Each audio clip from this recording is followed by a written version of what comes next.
Ser Podcast. Las 8 de Hoy por Hoy en Ser Podcast. Hola, muy buenos días. Hoy hace una semana exacta de la detonación de la bomba que supuso el informe de la UCO que implicaba al secretario de organización del PSOE, Santos Cerdán, en el caso del presunto cobro de mordidas a cambio de la adjudicación de obra pública, un caso de corrupción de libro.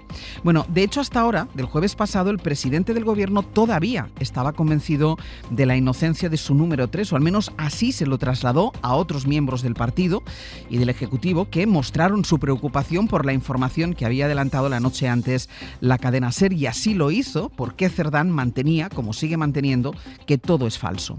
Bueno, hoy, una semana después, las evidencias parecen desmentir a Santos Cerdán, que ya no es miembro del PSOE, y Pedro Sánchez no ha conseguido el control de daños que le permita dar coherencia al discurso que viene manteniendo desde hace una semana. Y no lo ha conseguido porque nadie sabe qué más puede pasar, qué puede salir, qué más puede salir de todo el material en poder de la UCO, que trabaja con horas y horas de grabaciones en las que Koldo habló con medio país.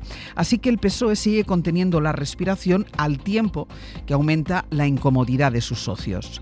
Lo hemos visto en los contactos que el presidente ha mantenido con algunos de sus portavoces, de los socios. Nadie quiere ya la foto junto a un gobierno tocado por los casos de corrupción del PSOE. La foto junto a un gobierno de progreso era atractiva para la mayoría de ellos. La foto junto a quien designó los dos últimos secretarios de organización socialistas es más que incómoda. Así pues, la legislatura es hoy todavía más frágil de lo que ya era hace una semana, pero lo que es peor, avanza a oscuras para el presidente del gobierno, que no sabe qué será lo próximo y si esto, sea lo que sea, va a ser lo definitivo para que sus socios se aparten ya del todo de él. Demasiada incertidumbre para resistir hasta 2027, como pretende Pedro Sánchez, pero también se sabe que con él no hay nada escrito. Hoy por Hoy Noticias. Ser Podcast.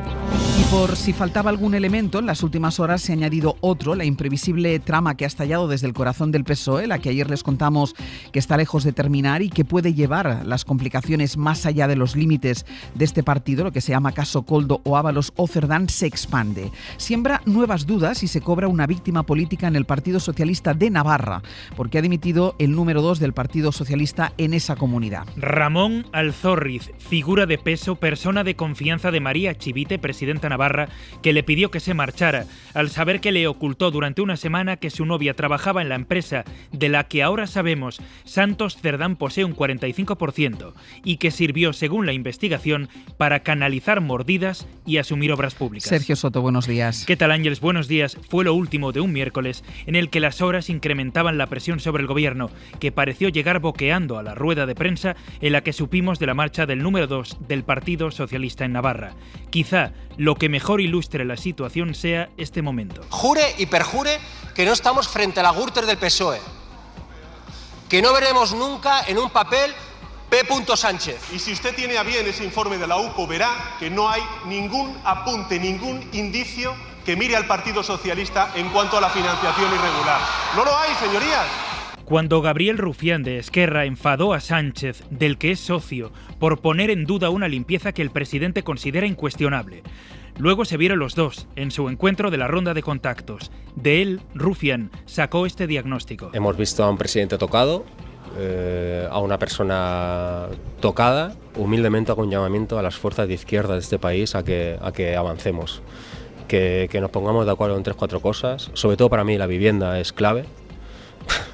Y que aprovechemos para que la gente pueda al menos comprarse un piso de forma digna el tiempo que quede, porque cuando entra aquí los corruptos premium, nos vamos al carajo todos. Entre los socios se extiende una sensación de ocaso que se manifiesta de diferentes formas.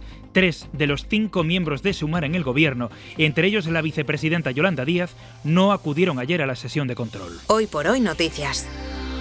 Ser Podcast. Así que, ¿ahora qué? Guillermo Lerma, buenos días. ¿Qué tal? Buenos días, Ángeles. El presidente organizó esta ronda de contactos para pulsar los apoyos, para medir la confianza en privado, y lo que vemos salir de ellos es que la inquietud que Sánchez decía controlar dentro del partido se vuelve a despertar. Hoy debate el PSOE acerca de qué pasos dar, hay debate en el PSOE acerca de qué pasos dar a partir de ahora y cómo explicar la decisión de resistir en el gobierno.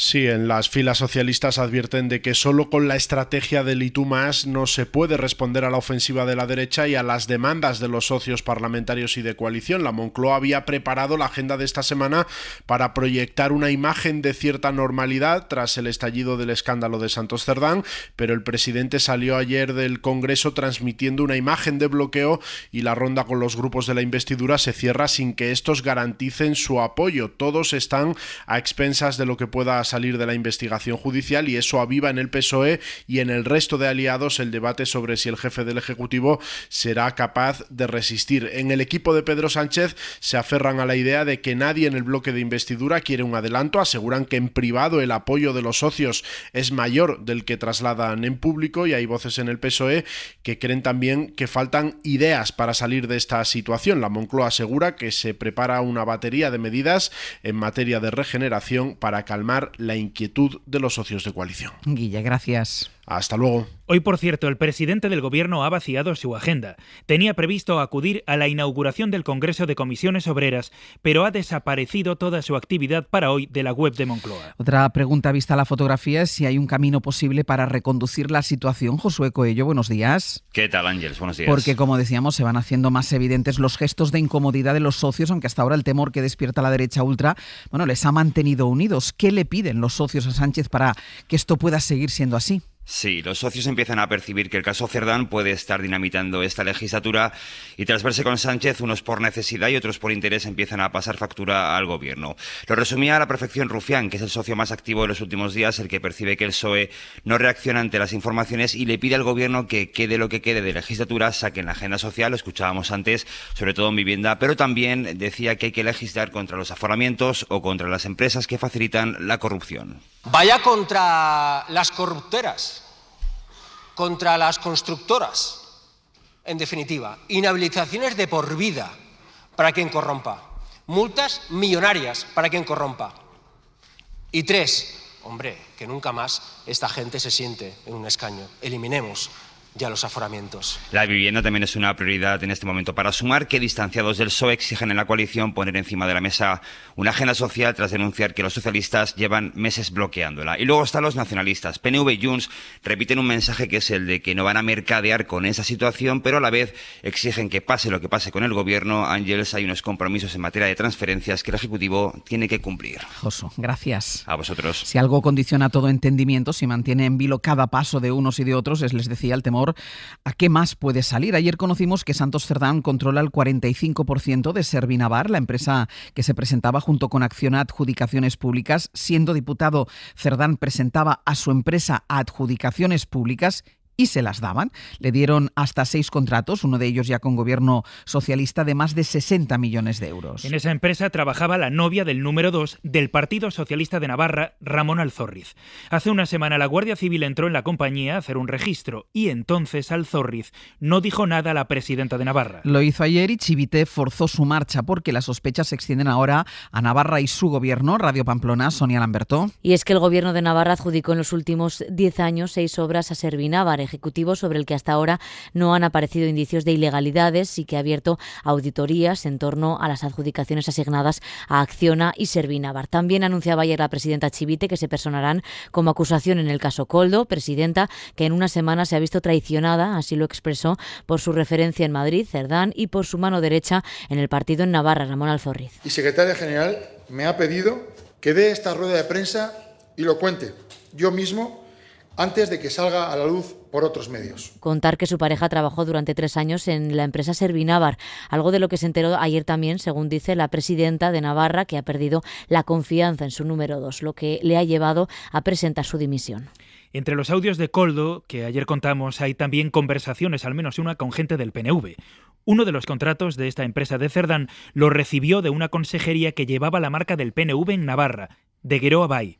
En privado, el PNV traslada a los compañeros de la SER en Euskadi preocupación, aunque no les consta ninguna irregularidad. El vicesecretario socialista de Navarra no deja el acta de diputados y lo hizo al empezar esta semana, ya recuerdan, Santos Cerdán. Después de horas de incertidumbre, eso ha permitido a la Guardia Civil lanzarse a empezar a investigar sus cuentas. Es lo que le ha pedido al juez ahora que Cerdán ya no está aforado. Isabel Vega, buenos días. Buenos días. La UCO de la Guardia Civil ha dado el primer paso para investigar el patrimonio de Santos Cerdán, ahora que ya no es diputado, y por tanto no es necesario que el magistrado pida permiso al Congreso para hacer averiguaciones. En un oficio al que tuvo acceso la SER, solicitan al juez del Supremo que recabe en 3 entidades bancarias todo el histórico de cuentas y productos financieros de los que haya sido titular o autorizado Santos Cerdán desde el año 2014. Es una década de movimientos, cheques o cajas de seguridad, si las hubiera. Pero además quiere que el juez encargue a Hacienda un análisis completo de todo su patrimonio, movimientos societarios, relaciones con terceros, bienes inmuebles, en una medida de averiguación similar a la que se acordó para Ábalos cuando el Congreso levantó su inmunidad y pudo ser investigado. Hoy por hoy noticias. SER Podcast.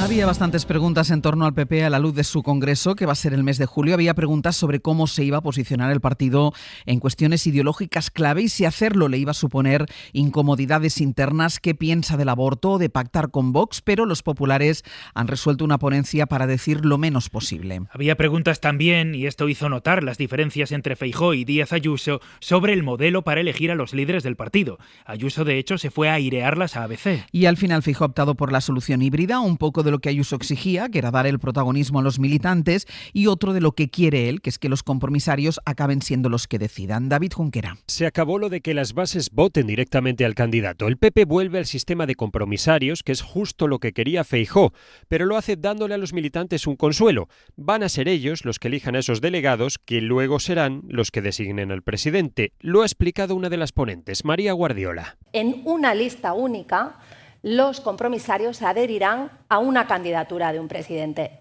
y nosotros votaremos, los afiliados de nuestro partido, aquel candidato que quieren que sea el presidente. Es un sistema híbrido que busca contentar a todos, a los que querían volver a la antigua usanza y a los que pedían unas primarias puras. En la práctica, el control vuelve a estar en manos del aparato y encima va a ser más difícil que irrumpan en la carrera outsiders o frikis, porque ahora será necesario amasar 500 avales de 25 provincias diferentes, y antes valía con apenas 100. Dicen los ponentes que, a fin de cuentas, las primarias están sobrevaloradas.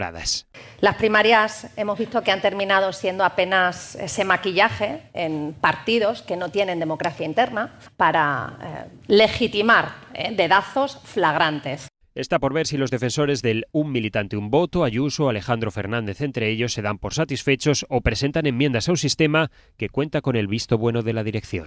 Y en Oriente Próximo. Este es el sonido de hace solo unos minutos en Israel. Los ataques cruzados han vuelto y múltiples misiles iraníes han impactado esta mañana en varios puntos del país, entre ellos en un hospital. Según la radio del ejército israelí, es el ataque más importante desde hace al menos 2 días. Última hora desde Jerusalén. Nuria Garrido, buenos días.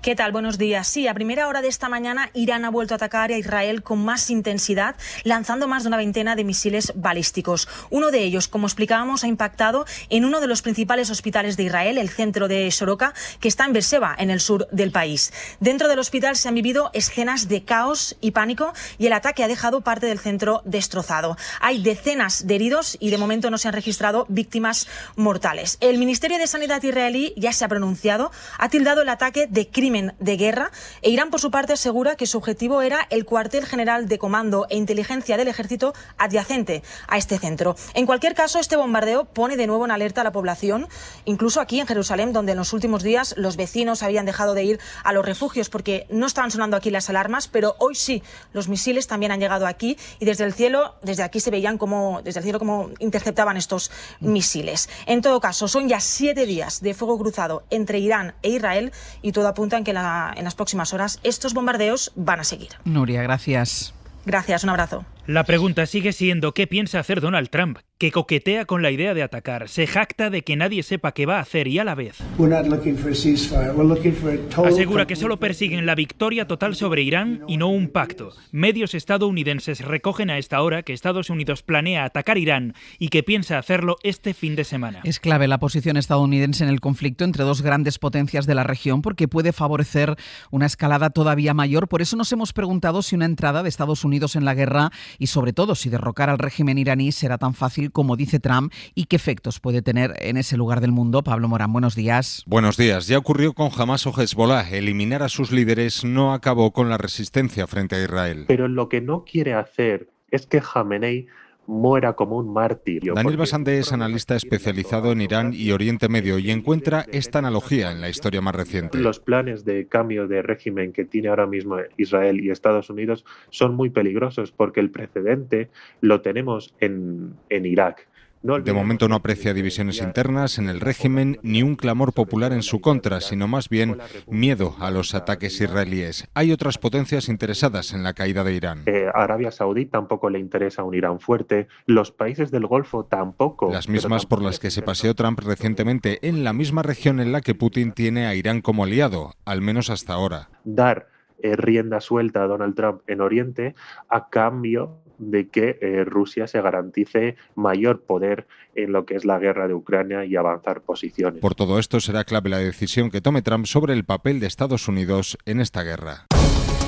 Red Eléctrica defiende su gestión del pasado 28 de abril. El organismo asegura que la planificación fue la adecuada y echa las culpas a las empresas energéticas. Adela Molina. Red Eléctrica defiende su gestión. En su análisis sobre el apagón sostiene que la planificación energética del 28 de abril era correcta, en contra de lo que apunta el informe del Gobierno, y señala directamente a las empresas, porque las plantas que debían haber ayudado a controlar la tensión ese día no lo hicieron, algo que también señala el informe del Ejecutivo.